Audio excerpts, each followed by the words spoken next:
السلام علیکم ورحمۃ اللہ وبرکاتہ۔ دوستو، آج کی اس ویڈیو میں ہم جانیں گے کعبہ بیت اللہ کی پہلی تعمیر سے آخری تعمیر تک کے تمام مراحل۔ کعبہ کی تعمیر کا مقدس فریضہ کس کس نے سر انجام دیا؟ متعدد بار کعبہ بیت اللہ کی تعمیر کی کیوں ضرورت ہوئی؟ ویڈیو کو آخر تک سنیں تاکہ تمام چیزیں ذہن نشین ہو جائیں۔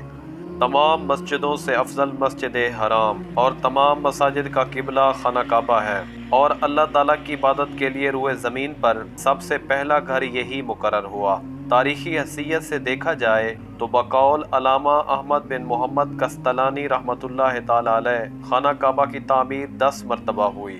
پہلی تعمیر حضرت آدم علیہ السلام کی تخلیق سے 2000 قبل ہوئی، اور سب سے پہلے خانہ کعبہ فرشتوں نے تعمیر کیا۔ دوسری تعمیر دوسری مرتبہ بحکم الہی حضرت سیدنا آدم علیہ السلام نے خانہ کعبہ کی تعمیر فرمائی۔ حضرت جبرائیل امین علیہ السلام نے خط کھینچ کر جگہ کی نشاندہی کی۔ حضرت آدم علیہ السلام نے بنیادیں کھودیں، اور حضرت حوا رضی اللہ تعالی عنہا نے مٹی اٹھانے کا کام کیا۔ پھر آپ کو طواف کا حکم ہوا اور فرمایا گیا، آپ پہلے انسان ہیں اور یہ پہلا گھر ہے۔ تیسری تعمیر اس گھر کو تیسری بار حضرت شیث بن آدم علیہ السلام نے مٹی اور پتھر سے تعمیر کیا۔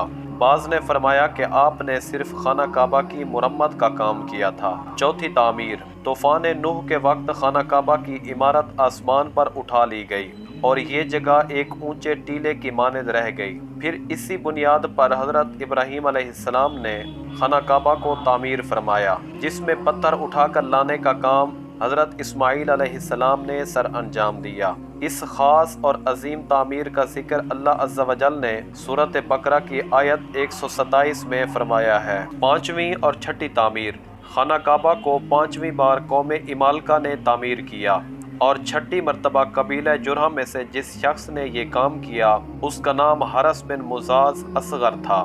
ساتویں تعمیر پاکیزہ نسب رسول کے ایک فرد حضرت قصا بن کلاب نے بھی خانہ کعبہ کی تعمیر فرمائی اور از سر نو بے مثال عمارت بنائی۔ آٹھویں تعمیر ایک عورت خانہ کعبہ کو دھونی دے رہی تھی کہ ایک چنگاری اڑ کر خانہ کعبہ کے غلاف پر گری اور آگ لگ گئی۔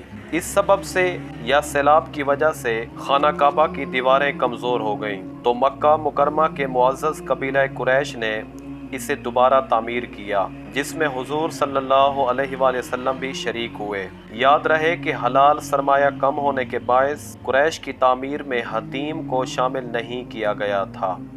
نویں تعمیر یزیدی فوج کی سنگ باری سے جب خانہ کعبہ کی دیواریں شکستہ ہو گئیں تو حضرت عبداللہ بن زبیر رضی اللہ عنہ نے بنیاد ابراہیم پر نئے سرے سے تعمیر کیا۔ 10ویں تعمیر عبداللہ بن مروان کے نائب حجاج بن یوسف، جو کہ ایک ظالم حکمران تھا، اس نے 74 ہجری میں پھر سے خانہ کعبہ کو قریش والی تعمیر کے مطابق بنا دیا۔ علامہ سلیمان جمل رحمۃ اللہ تعالی علیہ فرماتے ہیں، بعض تاریخ دانوں کے بقول 1039 ہجری کے بعد بھی کسی بادشاہ نے تعمیر کعبہ کی ہے۔ مفتی احمد یار خان نعیمی رحمۃ اللہ تعالی علیہ فرماتے ہیں، 1040 ہجری میں سلطنت عثمانیہ کے سلطان مراد بن احمد خان شاہ قسطنطنیہ نے حجر اسود والے رکن کے علاوہ ساری عمارت کو بنیاد حجاج کے موافق تعمیر کیا۔